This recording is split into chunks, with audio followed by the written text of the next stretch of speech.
Oh, this one better. Okay.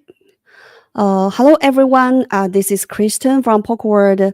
I'm thrilled to connect with our community today for another episode for our Polkadot interview broadcast. And each month, we will bring in key figures from Polkadot ecosystem to discuss some of the burning topics. Today, we are very excited to have William with us. The market has been challenging recently, not just for Polkadot, but also for Ethereum and Solana. All the ecosystem are facing their own unique issues. However, this is a perfect time to keep building and pushing forward. So today, let's dive into the missing pieces in Polkadot ecosystem. So welcome, William. Oh, thank you very much. It's great to meet all Mhm, of you, and I'm mhm. really happy to be here to kind of share my thoughts and answer some questions. Okay, to kick things off, could you briefly introduce yourself and what initially drew you into Polkadot, and what role do you currently play in this ecosystem? Yeah, definitely. Thank you so much. So, yeah, my name is William, and Mhm, as you can probably tell, I'm originally from the U.S., but I'm living in Asia right now. I'm living in Taiwan. And basically, I got my start in crypto at the end of 2020, and I got sucked into DeFi on Ethereum and kind of the incentivization of network effects and yield farming and all of the crazy things that were going on kind of on the very upper layers of blockchain and DeFi. mhm, And so I did that for about 9 months or so, kind of full time, just exploring and going into all the different communities and trying to be early in all of the projects because that's how mhm, were more successful. But I didn't really, Polkadot wasn't too much on my radar. And it was only when I got a little bit tired of doing those kinds of activities that I thought, well, hey, I think there's something really valuable about crypto and mhm, blockchain and what's being built here. And so I would like to join. I'd like to join and be a part of it, right? Rather than just sort of, you know, trading and participating, at that level. And so I found Talisman, and so that mhm, was actually how I got into Polkadot, right? Because Talisman is one of the main user-friendly retail wallets. And so I became the COO at Talisman, and so that allowed me to use my experience in startups in the U.S. And kind of bring it to help mature the company and bring it to the next phase. And so one of the first things that I worked on at Talisman was actually moving the company from an in-person, fiat company to a DAO, or I guess it's an early version of a DAO, but it's a token-based company, right? And so, Talisman shed its, fiat entity, pretty early on. And yeah, so that gave me a good introduction into, how to set up a foundation, how to make it responsible to token holders, and it's in transition right now. And then I worked at Talisman on bringing in the enterprise side of the market, right? So this was the creation of a product called Polkadot Multisig, which was funded by the DF, and it's also known as Signet. So this is a product that helps enterprises manage their treasuries and on-chain activities in the same way with the same kind of risk management that traditional corporations have. When you're managing a lot of money, you need checks and balances in how you approve transactions, and that doesn't really exist on blockchain today. So that's kind of mhm, my two kind of main experiences at Talisman, but that's really how I got kind of brought into the Polkadot ecosystem. Um, mhm, but as you probably know, Talisman, when you're working at the wallet level and when you're working at the kind of user level, it's really kind of higher up in the Polkadot stack, in the blockchain stack, right? So there's a lot of work with end users, with people trying to use the blockchain, but you don't really dive too much into kind of the lower levels, right? Like the validators and the mhm, how consensus works and governing the network. And so I think it was really when I joined the PBA, the Polkadot Blockchain Academy, in January mhm, of this year. That's where mhm, I got the real introduction into what really Polkadot is, right? As a network, mhm, as fundamentals, as a new layer of what blockchain can enable in the world. right? And there, when you really get into what you study there, which is, some cryptography, economics, game theory, how blockchain is constructed, and then the decisions that make Polkadot what it is. That's where I really got inspired to contribute to Polkadot at the Polkadot level rather than just kind of at the retail or wallet level. Mhm. And that kind of intense experience really gave me the idea that Polkadot is an idea and a technology that is a little bit different than the rest of the Mhm. blockchains. Mhm. And it's a valuable idea that needs help to expand outwards, and it deserves to expand outwards. Mhm. And so that was kind of my introduction into Polkadot. I would say that was the beginning of this year. After that, Mhm. I became a decentralized voice in the first cohort, and so, Mhm. I thought, "Hey, I just graduated from PBA, I would like to contribute to Polkadot more," and this opportunity came up, and I thought, "Hey, Polkadot needs people to step up and, take on important responsibilities and try to do them Mhm. in a very genuine, a good way." So I thought, "Hey, I'll just volunteer for this," and that was a really great introduction into all of the different parts of governance and all of the Mhm. new ideas that were coming into the network, and trying to figure out, hey, is this worth it, is it not worth it, Mhm. where is going to be the return for token holders and for Polkadot as a network. Mhm. And then most recently, I became one of the first head ambassadors. So this new Mhm. on-chain ambassador program that was started. Mhm. I also thought, hey, well, I just exited Talisman in May, and this opportunity came up. So I thought I would put my hand up again and say, you know, I Mhm. will try to dedicate myself to helping, steward in this new ambassador program, and then, again, try to Mhm. help move the network forward. So yeah, I guess that Mhm. that brings us to where we are today. And Uh-huh. yeah, if you have any questions, happy to answer. Okay. Okay. So as an ambassador, what do you usually do That for is a this? great question, and it doesn't really have an answer today.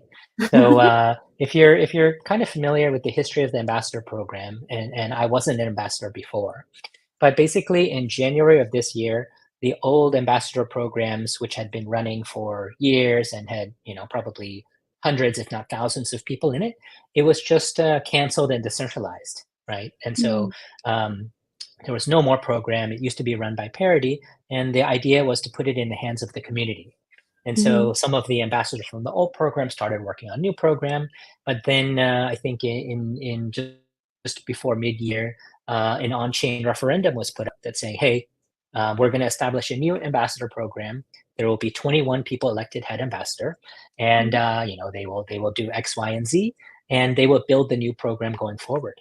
And so that I think a lot of the elections started happening just over 2 months ago, and so we've spent the past 2 months working on many, many different aspects of what the ambassador program is, what it should be, what are the problems in Polkadot that it needs to solve, and how do we Mhm. set ourselves up, right? So I think from a larger, if I take the largest kind of view, the ambassador program should be a an organization of a bunch of people whose job it is to bring Polkadot out into the world, but Mhm. also bring new people in, and Mhm. show them that Polkadot is a valuable place to contribute their time, to build their solutions, and for them to understand, the deeper philosophy behind Polkadot, and Mhm. understand why it's an idea that deserves to kind of spread in the world.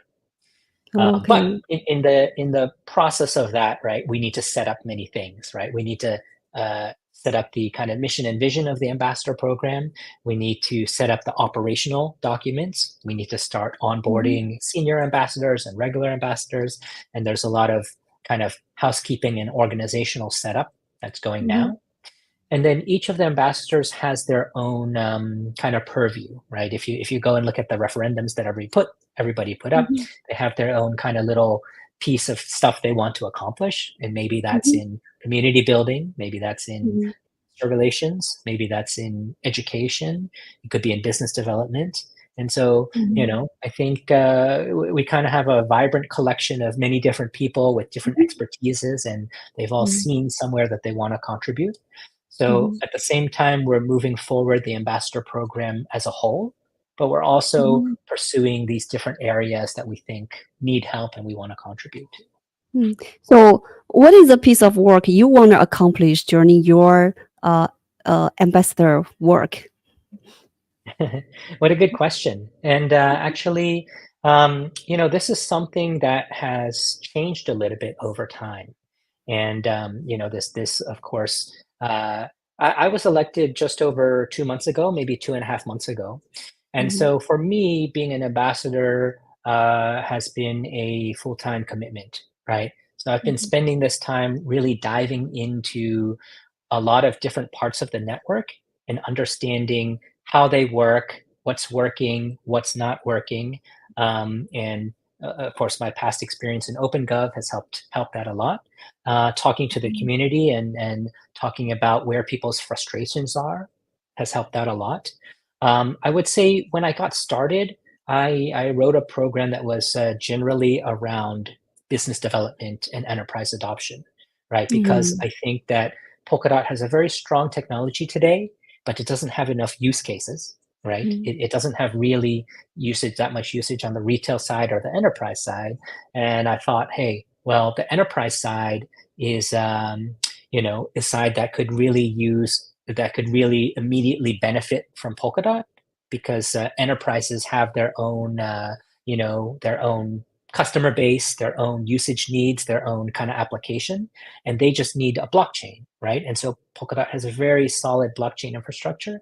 And if you take somebody that doesn't need to get users from the blockchain, but can bring their own users, usage, and application, and they Mhm. just need a solid blockchain, then that's a great fit, right? And so I would say that's still my top priority, right? Is Mhm. to push Polkadot out into the real world and find adoption from enterprises.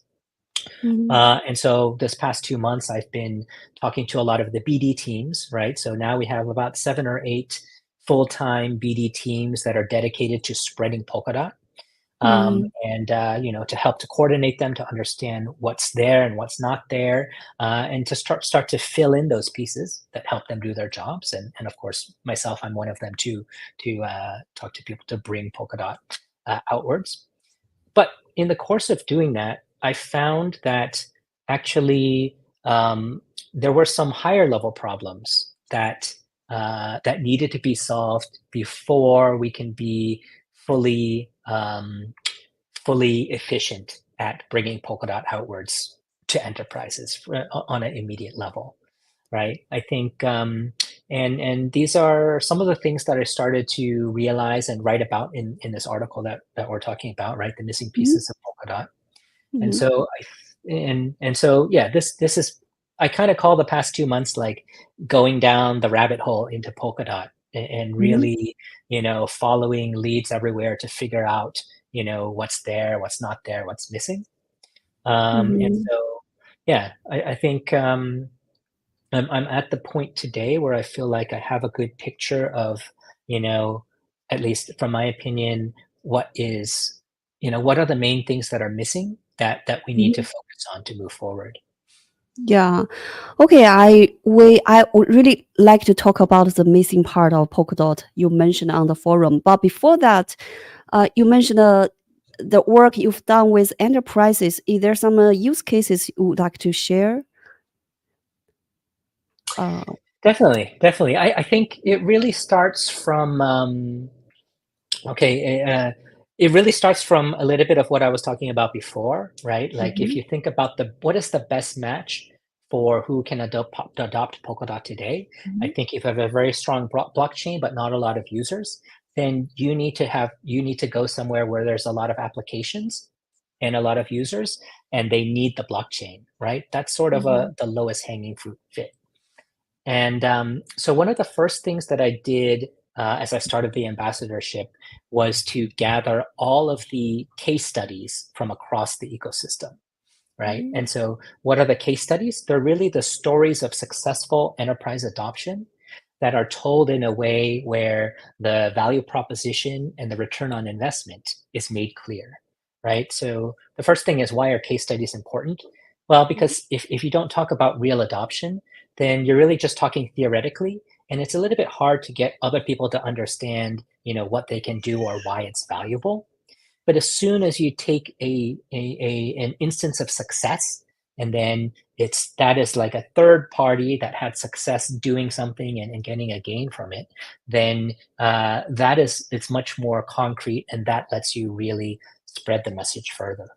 So I would say, kind of the top three enterprise adoption cases, kind of so far, and there's probably there's many examples, Mhm. but the most famous kind of recent one is really Mythical, right? So Oh. Mythical has a blockchain, they have users, right? They just need solid infrastructure, and so that's a Mm, perfect match for Polkadot, right? mm, And so I'm sure you all know the story of Mythical Games. Maybe you interviewed them before, but I would love to see us onboard or try to target to onboard a few more Mythicals over the next 2 or 3 years, right? So I consider that an enterprise use case because they shifted from a different solution to Polkadot. They adopted it, they found success, and they found, and there's many great reasons why.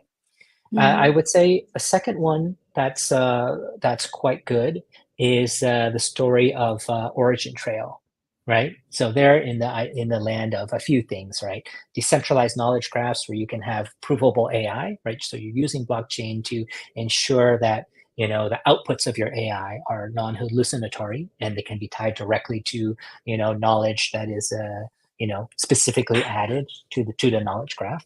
And they also do a bunch of supply chain things, and in Europe, they work with a lot of like the Swiss railway system, right? So I think that's a great enterprise use case where Polkadot is brought on board. And then there's a few other ones, right? Like I think Aventis and Energy Web, they have been really good at making blockchain simple and easy to use for non like crypto native users, right? So they're mhm, working with the NFL alumni, they're working with you know, Beatport, right? So all of these ways to use NFTs to get collectibles, but not having to manage like crypto wallets. So that's mhm, one part of their business, and the second part is they're doing a lot of supply chain in airports, right? So Heathrow Airport in London, that's tracking the things moving around the airport. That's all done on blockchain and on Polkadot. So I mm, think by kind of gathering all of these stories and telling them, right, that is the way to attract more enterprises on, because enterprises don't like, the risk of adopting something new. They need to see that something has already been adopted and already been generating value. And so one of the, things that I found when I started doing this is that we have so many enterprise success stories in Polkadot today, but it's mhm. kind of like we forgot about all of them, right? Like we're just on Twitter all of the time, and on Twitter something sparks for a few days, and then you forget about it, and then you move on to something else. And so that is something kind of great for us, right? This is how our community moves and how blockchain and crypto move. But on enterprises, you need to kind of like pull all of that information back together and put it in a longer lasting place. Whether it's giving it to our sales and BD people to go and talk about it, our community members, and so all of these successes can be really celebrated and understood, and Mhm. you kind of build a network effect on top of having these successes, which we don't do a good enough job today. Oh, you mentioned that people will forget about the use cases of enterprises in Polkadot. Is that because there's no user attachment? I think when you talk about user attachment, I think is really kind of on the maybe on the retail side of crypto, right? Mhm, Like on the retail side of crypto, things come and go, something blows up, right? And everybody starts doing it, and then it's kind of like a fad, it goes away, and then the next thing comes, right? The next trend, whatever it is, and everybody tries to jump on that and put their money in and take their money out before other people leave, right? And so I think In a sense, yes. It's because a lot of crypto today is drawn by whoever has the hot idea, and then everybody is kind of piling onto it. And the enterprise side kind of moves a little bit differently, right? Mhm. Enterprises adopt more slowly, but then they keep using it on an ongoing basis. And a lot of times the enterprise use cases are not necessarily involve retail people, right? It could be about machines, tracking machines. It could be about tracking supply chain. It could be things that underlie, right? It's a layer that's abstracted away that's underneath the actual consumer or consumer touching place. And so, in a sense, yeah, they do move quite differently in that they're not part of the hottest narratives all of the time, because enterprises are not kind of like big boom and bust and boom and bust. Otherwise, they wouldn't have a solid, long-standing business. So yeah, it's a little bit of a different characteristic of a type of adoption, and little different way that you need to talk to them, right? And I think if Mm. we so there is a need to kind of pull ourselves out of this kind of hot news trending cycle, like boom and bust of kind of the retail side, in order to speak to enterprises in the right way and then bring more on. Mhm. Okay. To to make the enterprise adoption forward, you've sparked a lot of discussions with your recent forum post, highlighting the critical pieces that missing in Polkadot ecosystem. So could you walk us through, what do you see as the most you know pressing pieces that is missing? Definitely, definitely. And so I guess let me start this by saying, of course, maybe a disclaimer that this is really just my own thoughts, right? So it's one person's thoughts, as they have, uh, definitely sparked by the ability to concentrate full time on Polkadot and really try to go around the organization to different places and find out what's working and what's not working, and reflecting on that, right? So, um, just to maybe caveat, that's just my opinion, right? But I would basically explain it this way. I would say that you know, blockchain is heavily technology driven, right? It's a new foundation for society, yes, but in order to make it work, right? There's all of this cryptography, there's all of this math, there's all of this economics, all of these complicated stuff that takes a very long time to build, and takes many very smart people to build. Um, but because it's so in the weeds technically, then we forget that blockchain is really about people and solving a problem for society, right? Because it's so long term and it takes so long to get there.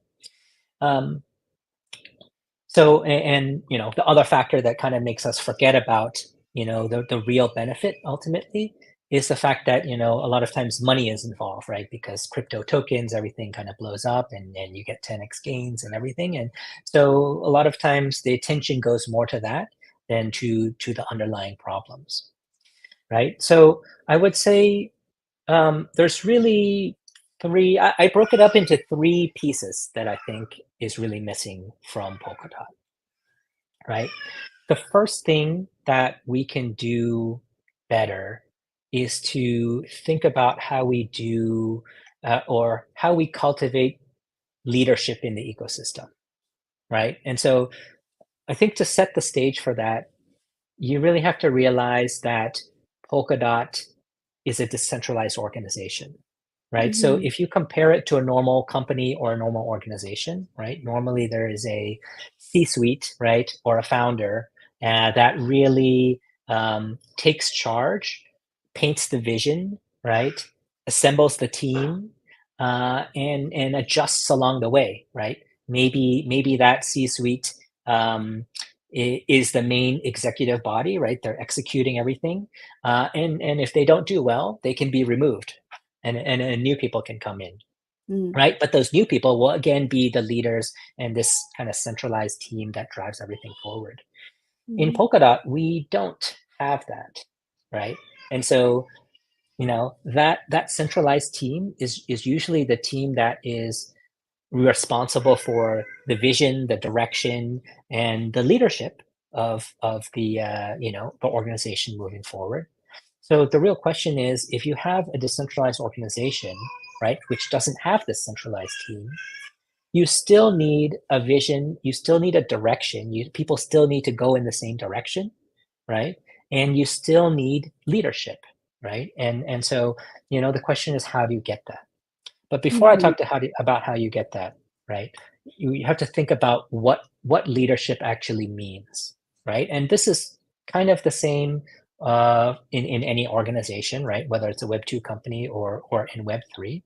But I Mm. would say the first aspect of leadership that's necessary is setting the vision, right? And Mhm. the function of setting the vision is to show that there is a future that we all want to go towards, and that future is brighter than where we are today, right? So it's a little bit like moths to a flame, right? If you don't have a vision, or if people don't believe in the vision, or people don't, see that future that they want aspire to achieve, then you kind of have a situation that I think that's driving Polkadot today, which is then people complain about the present, right? Because if there's nothing to look forward to, all you can do is fight over whatever resources there are in the present and accuse each other. And you see a lot of kind of discord in OpenGov, and you know people attacking each other, or people not believing that other people are doing things properly, or not taking the time to work together and see.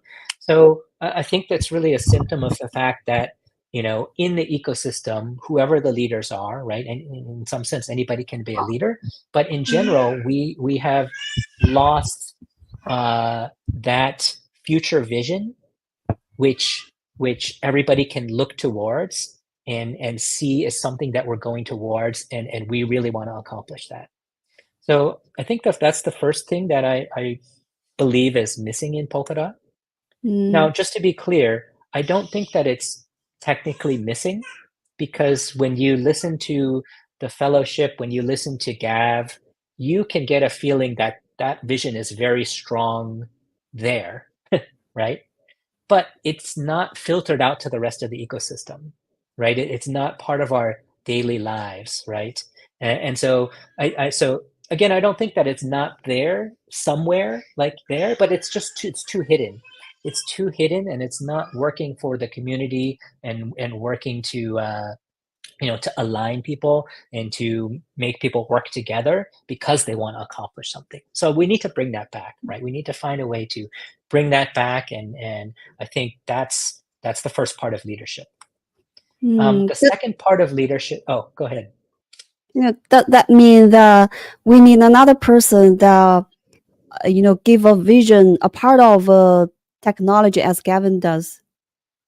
You know. I think that we, in a decentralized organization, Mhm. we need multiple people to all be aligning on what that vision is, speaking out to it, and tying what they do to that, right? And so I think it can be a little bit diffuse, right? More than if just one person is doing it. But I think multiple people, multiple organizations need to step up and start talking about that more, and start Mhm. aligning on what that direction is. And that's how we do it in a decentralized way. So I'm not saying that somebody else needs to like step up and be that one person, right? But we need to figure out how to adapt ourselves in a decentralized way to do it. Mm. Cool. So I think the second part of leadership that is missing, right? What do you expect from the leadership of an organization, right, or a company? Is to create the right environment for people to thrive, right? And so, Mhm. like today, if you think about Polkadot, and you think about, like, let's say we have a loading bar, right? Mhm. For Polkadot to be complete, right? We're probably on the 1% of the loading bar. There's still like 99% of Polkadot left to build and get adopted in the world. So we're really at the beginning. Mm. What is needed for Polkadot to achieve its potential? It's not technology, right? It's not money, but like any other company or technology or whatnot organization, what's needed is people, right? Mm. We need people to come in and believe in the idea, so that they can be making the hard decisions and building and getting adoption, right? So, and that's usually the function of leadership, quote unquote, right? The function of leadership is to bring in the right people, put them in the right places, make sure that they can contribute, make sure they believe in the longer term vision, right? You know, y- Mhm. like I think in kind of management terms, right? You think about extrinsic and intrinsic motivation, right? And so extrinsic motivation is being motivated by money or rewards, and intrinsic motivation is doing what you believe in, right? And being motivated because you believe this idea is better. And so if you look at all of the smart people in the world, right?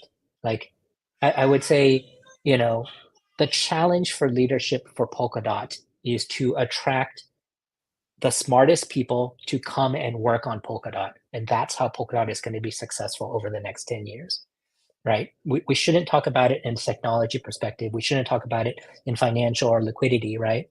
But really at the top level of leadership, Polkadot is not going to be successful unless it can attract many, many more smart people than there are today in Polkadot in order to Mm. build out the future, whether that's Mm. technology or business or anything else.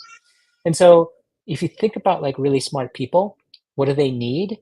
Well, they're not totally motivated by money, right? Because they have many opportunities to get what they need, right? So a lot of times they're motivated by an idea, right? The idea needs to resonate with them.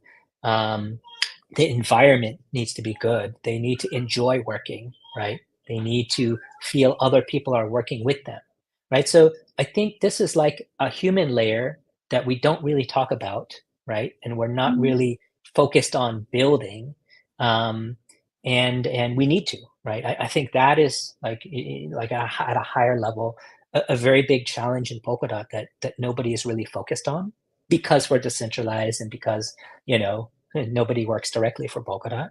But I think that's a really important like idea that I would like to get out there. And so again, it's more challenging in a decentralized way because many different leaders in different parts of the ecosystem need to step up and create this environment, right? That brings in the best people and makes them happy and aligns them. Um, but that's what I think needs to happen. Mm. But do you believe that the open gov, all the mechanism and the environment it offers to people, that can open gov potentially address these missing pieces effectively? I think OpenGov is not a thing in itself, right? OpenGov is a system. It's like a tool. It's a coordination layer, but it's a coordination layer for people, right? For token holders, really, to kind of express their opinion. So Mm. today, the way that OpenGov works is that you feed it some inputs, and then it goes into some decision, and holders make a decision in a yes or no way, right? That's generally how OpenGov works. And so I think that in itself is not really going to solve these problems, right? Because it's sort of just a decision-making engine or a consensus reflection engine, right? That gets people to decide. But you need to feed in good things and good ideas to it in order for good things to come out of it, right? So I think OpenGov has a lot of power to, put ideas into place to take them from an abstract to a concrete, thing.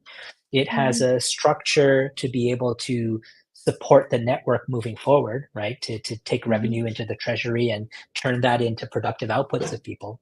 But we still need the people, right? To kind of come in and propose things or to be incentivized to work or to have their actions appreciated, right? And so all of these things we kind of have to either figure out how to integrate into OpenGov moving forward, right? Or to add on and then let OpenGov, I guess, fund or push forward, right? So yeah, I don't think OpenGov by itself kind of solves issues, but it's really how we use OpenGov and how we bring people in, and OpenGov can enable things, right? But it doesn't do things by itself. Mm. Yes, OpenCalf can only enable things as a tool, uh, but it is obvious that in this cycle, VCs, Polkadot are not attractive to VCs and some talented people. So how do we really attract the people that you want? Definitely. I think that it's this is a $1 million question, right? I mean, $1 million is not enough, right? But Mhm, it's this is the real question, right? So I think the first thing is that it's going to be a long journey, right? It's not a short journey. It's not that we can turn on the VC like in the next 6 months or anything like that. mhm, Um, I think we have at some level, right? So there's a few different levels, right? At some level, to attract the best new people to come in, I think have we need to have the mission clear. Look, I think Polkadot in its core idea is actually as strong and even stronger than other blockchain ecosystems, right? Like mhm, if you think of other big multi-chain ecosystems, you have what Optimism, you have maybe some Arbitrum or zk Sync, right? They're all kind of Cosmos. They're all trying to do similar things as Polkadot, but Polkadot is actually the most decentralized, right? And so all of these other blockchains, they're using they have optimized some part of the stack which compromises on decentralization and we can say resilience, right, of the network. And so there is some compromise to the ideal that happens there. So I think a core part of that idea that we don't talk about and that could be very attractive if we can make it that way is that we are the blockchain that is most fulfilling Web3 ideals, right? Where we don't compromise on that in order to get adoption or make other things happen. So I think that's the core of the idea. I talk a little bit about strategy, and strategy is really focusing on how you are different than other people. Like if every ecosystem is the same, then you just have a race to the bottom, and that's how kind of competition goes. But it starts from how we are different. And so I think a core of how we're different is that we really don't compromise on Web3 ideals. And we need to find other true believers who believe in Web3 ideals and believe this approach is better, right? So mhm, again, not a short-term thing, but I think that's something that we need to focus on a lot more. And that should bring the longer term true believers into Polkadot to help contribute. So we need to celebrate that. We need to make it known. We need to paint the mission and vision of Polkadot in a much clearer way that resonates with people. And then mhm, we go out and talk about the differences a lot. On the enterprise side, like I said, I think it's perfectly adoptable today. So we need to strengthen a lot our ability, our the clarity and ability for BD people to go out and do their work, right? So on a practical sense, right, there's a lot of things that are missing, and that I'm working mhm, on now. So there's no repository of case studies, right? And mhm, now there is, right? We've started to build this.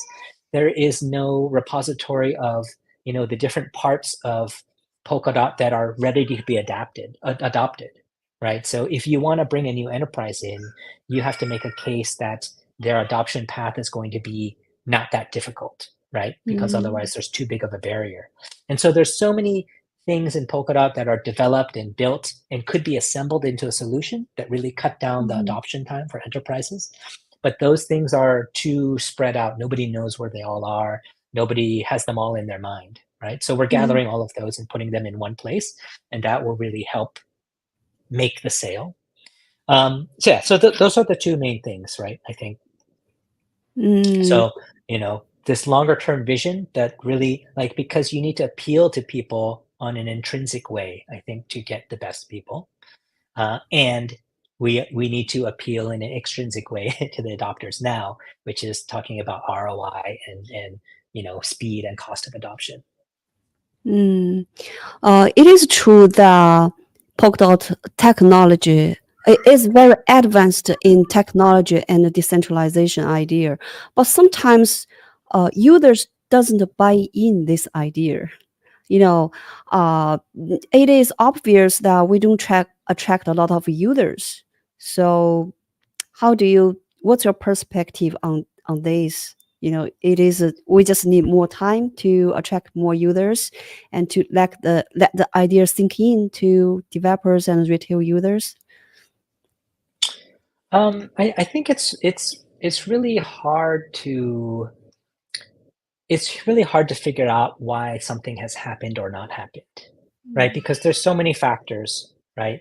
Are there, you know, are there no users because other ecosystems are better at getting the users, right? mm, Are there no users because other ecosystems have more money to, I don't know, to pay for users, right? mm, Or are there no users because, um, you know, users don't want what Polkadot has, right? So it's some mix of all of these things, right? And the mm, environment changes over time, right? But I would say, there's really some combination of all of these things, right? Like, but you know, Polkadot has always been a very technology first, right?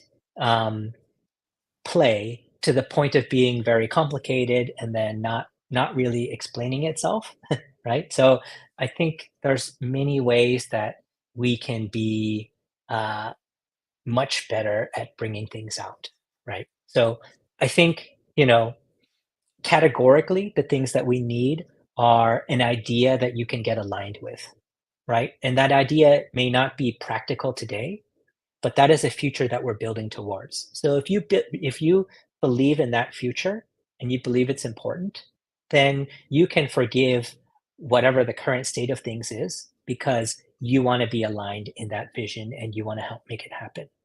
Right. Exactly what that vision is, I think, it's somewhat there, but we have to articulate it in a good way. We haven't, right? We have to articulate it in a way that like Web3 people can understand, right? And that's the way that you bring them in. And there's one degree of that on the retail side and one degree on the enterprise side. And I think what you're referring to is how do we attract more crypto native users, right? Crypto native users, I think, in a sense, if you look at where crypto is today, it's like a bubble, right? Like a small bubble in this wider world. And so, yes, we can compete to get some of those users because those are the most active builders today, right? mm. And so I think, we are doing a lot of those things with Plaza and eventually going to Jam. And so I think that provides quite a good value proposition to kind of crypto native people. And then we can build a like liquidity hub and user hub and smart contract hub, like on top of Asset Hub. And, that is kind of Polkadot's play in that over the next year. Um, but I think like we have to think a little bit longer term, right? Because crypto is not a tool for just crypto users and just DeFi, right? Which is kind of like a circular economy inside crypto. Like crypto and Polkadot is being built to solve problems in the real world, right? To make society more fair, more just, to allow people to interact and hold assets and to express their will, right? In a Mm. way that's disintermediated, right? So we have to keep that longer term vision in mind.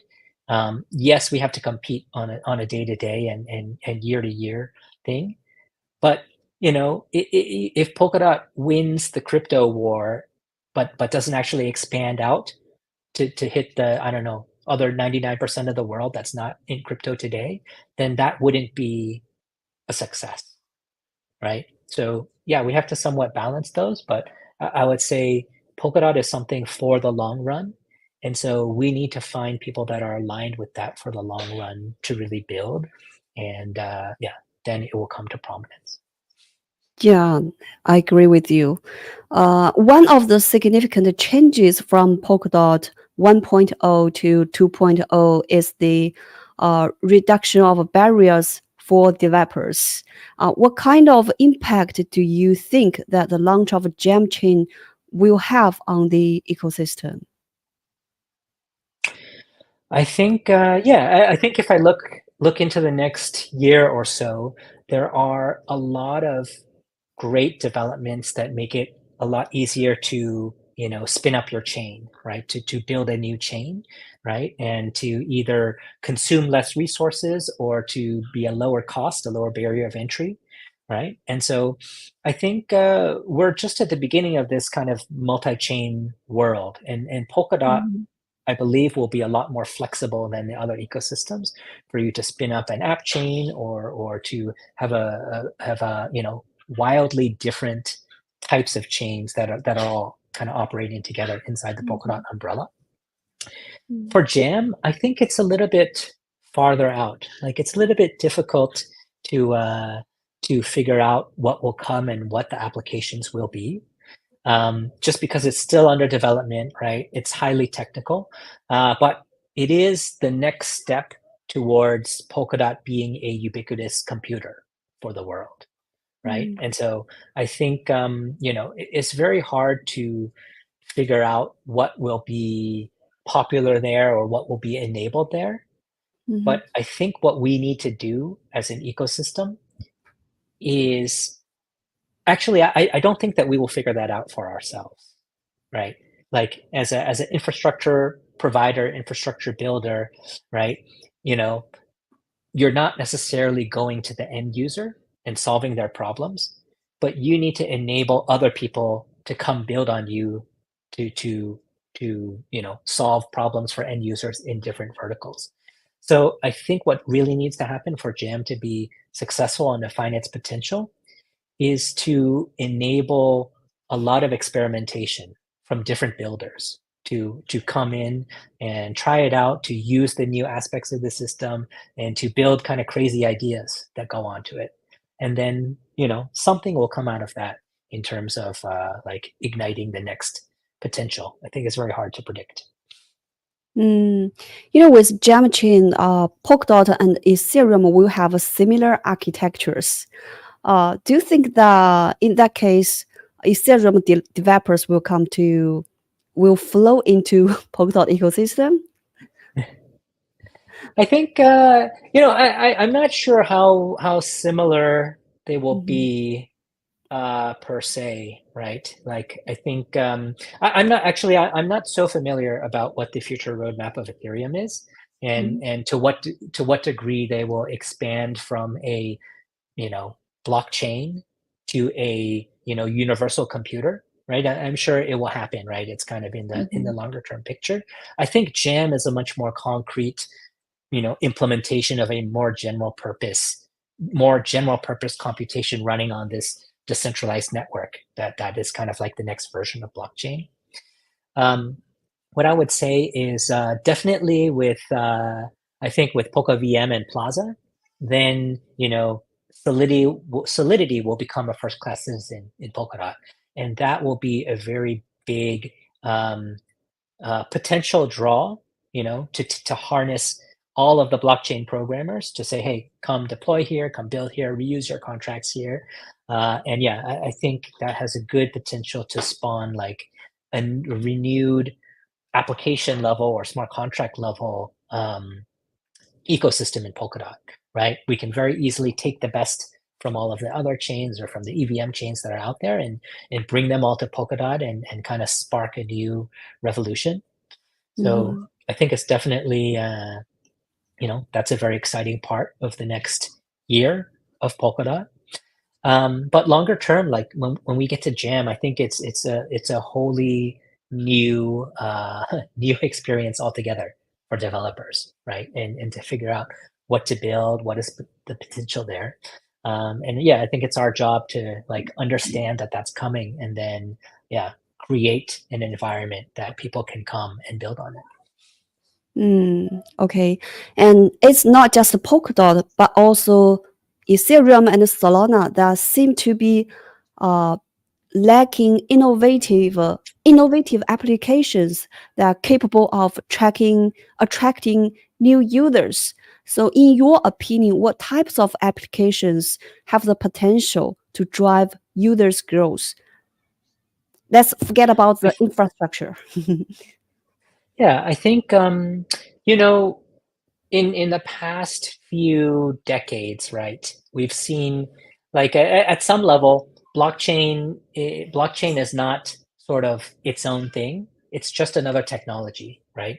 And over the past few decades, we've seen this inexorable march of technology driven by Moore's law that it, takes over more and more of the world and more of our activities, right? And so I would say at some degree, like blockchain is not a different branch, but it's just part of the technology development that is, powering the changes in our world.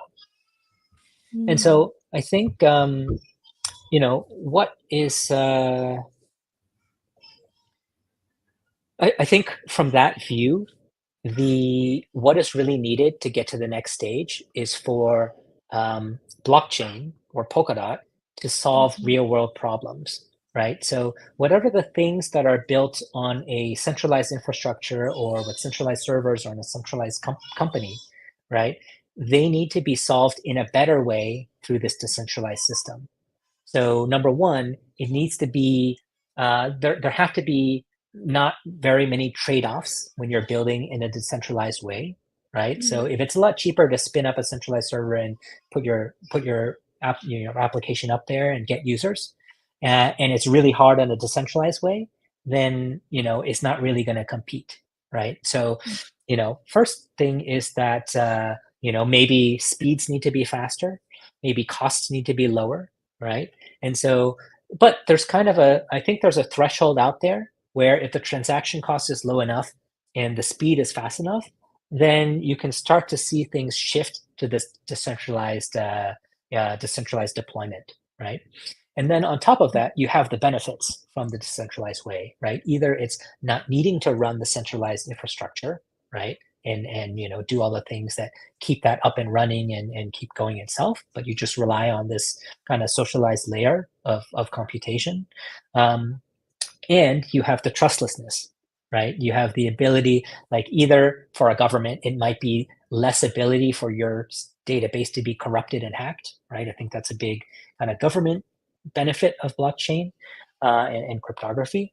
It could be the fact that you don't need to, yeah, I guess run the servers yourself, right? So at some point in time, the trade-off will be there, and so in order to be successful in this next phase, I think we need to push out and understand how existing applications that are running successfully can be replaced by a blockchain layer.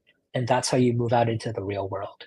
Because at some point, all technology is just kind of technology, right? It's not blockchain versus non blockchain.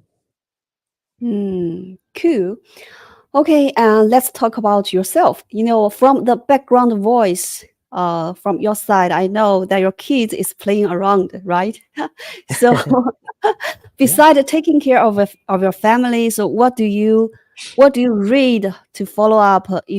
What do you read or follow to stay sharp and informed about developments in Polkadot or the broader blockchain spaces, to keep yourself at the top of this game.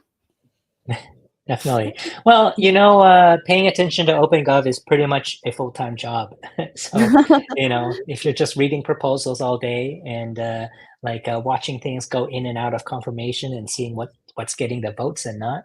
So Mhm, I think that's kind of a remnant from my DV days. But yes, I pay a lot of attention to OpenGov and what's happening in AAG and all of the different chats for the decentralized voices. mhm, Um, and that really is a feeler for what's happening and developing in the ecosystem. I mhm, would say that even staying up with all of the changes coming to Polkadot, that is quite a tall order, right? Because we're so complicated and because there's so many things going on in different parts. Ideally, we can simplify that as time goes forward. Um, for me, if I'm reading, I don't do too much leisure reading, I guess, but I do.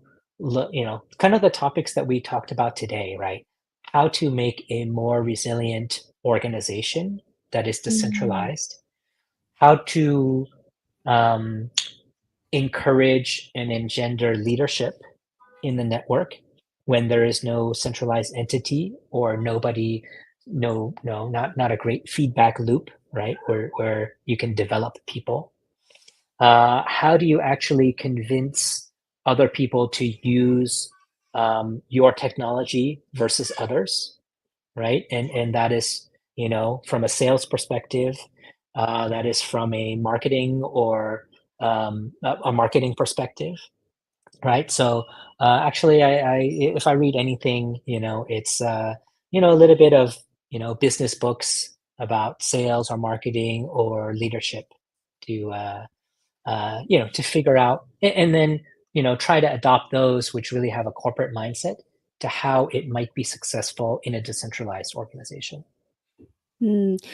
Other ecosystems such as Solana or Bitcoin appears to be getting more attentions in terms of capital and user base. Does this even make you feel concerned about Polkadot's trajectory? I think that it doesn't it it does and it doesn't, right? Like at Mm, some point in time, if you're thinking about that, then you really can't concentrate on building anything. You can't concentrate on like really understanding what is not working and trying to fix it.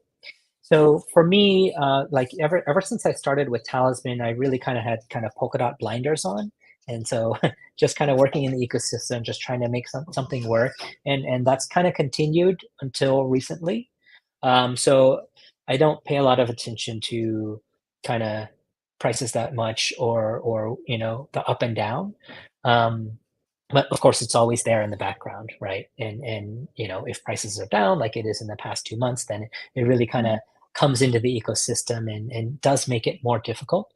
But mm, at some point in time, you can either let that eat at you and kind of take over your mindset, and then I think it can put you in an irritable mood, and you kind of lash out and what just because you feel either helpless or actually I think it is important to say that if you look at a lot of our contributors, Polkadot's contributors for the past 2 years, they have probably earned a lot of money or earned a lot of dot, right, mm, for their contributions. And if they are true believers, then they probably tried to hold on to a lot of that dot, right? And so if you look at where the price is now versus where it has been over the past 2 years, you can see that a lot of the core contributors for Polkadot probably have like a portfolio or this wealth that has really shrunk, right? And so that mm, really seeps into our you know our general kind of environment, right? And so I think it is a very important thing to kind of look at and be not concerned about, but to understand because there's a human cost, and you can't contribute to your fullest extent and believe as as strongly as you have been in the past if you know if like this concern about cost outweighs everything else, right? And where we are today. So I think, I mean, that's where it comes in. That's really like you have to focus on the longer term. You have to understand that we're still building something that's very important, and and the ecosystem as a whole, the leaders in the ecosystem, the people that are involved in a day to day basis, right? We have to all come together to I guess diffuse those thoughts and focus ourselves on a goal, right? That's out in the future, right? And so that's what I try to do for myself. That's what I try to do for the ecosystem, and that's what I try to like encourage other people to do too, right? And so I mm, think to some degree it's like they're just these different beliefs, right? Ideas that invade your mm, mind, and so we need to make the idea that Polkadot is still resilient. It is a better solution for the world and and we need to take care of the people that are building, provide a good environment, a fair environment, right? We need to get rid of a little bit of arguing, and rather than tell just kind of like be an empty voice and shout at other people of what they need to do or what needs to happen. Like, everybody needs to take up the mantle themselves of, building part of the ecosystem, or building the organization in the ecosystem, or helping to create the vision, or helping to reinforce the vision, or helping to build community or something, right? We need to turn like whatever nervous energy or anxiety into something productive going forward, right? That is what everybody needs to do now. Yeah, I agree with you. Builders always seeking for something in long term, and but timing is very important as well. So, lastly, what are your biggest hopes and expectations for this market cycle? Oh, that's a good question. I don't really know actually, since I'm not paying too much attention to the cycles, and so I am probably like many other people. I'm quite bad at predicting when the cycle is going to start or end, and just kind of getting caught in it. So Mhm. I think what is what's the most important thing for Polkadot now is basically 1 year ago we had the decentralization, right? Where Parity decided to, remove some of the core functions that had been doing for a long time, and Parity being the biggest organization and really the leader of things moving forward, right? They shifted and gave those things to the ecosystem, right? From marketing to business development to, I think leadership also, right? And I think we are 1 year out from that and adapting, and I think we are coming to terms with what that means, right? What it means when before there was a quote unquote centralized organization leading this, today where that organization is not there anymore leading it, right? I think I hope this cycle, right, or over the next 6 months or whatnot, um, that we can come to terms with that, the fact that we are decentralized, right? And not and when we're decentralized, it means we can't rely on somebody else to have the leadership. We can't rely on somebody else to have the vision. We can't rely on somebody else. We can't point the finger at somebody else to, get something done. But we have to find a way to do it ourselves, right? To encourage other people to do it, to enable them to do it, to give them funding to do it. Um, we need to figure out how to come to a consensus of what that direction is, right? We need to push it forward, and we need to make this mental shift that like we can tell somebody else to do something, and instead figure out a way to get people to step up and do it themselves, right? This is an unsolved problem, right? A decentralized Mm, autonomous organization is something that is an unproven idea in some sense, right? Like, mhm, it's not a corporate structure yet, um, and it hasn't been. There's not very many successful models of it, maybe none, right? So we need to realize that we're in uncharted territory, but it means, but we're in an environment that's very different than your normal corporate structure, and mhm, so let's accept this challenge, because we need to accept that this is what we are, and accept that this is what is going to make Polkadot the strongest long term, and mhm, then that and individuals, like, we need to step up, teams, individuals, and grab important parts of the problem and work on them and until they're successful, right? So mhm, I guess that's my hope for this cycle, and what Polkadot can do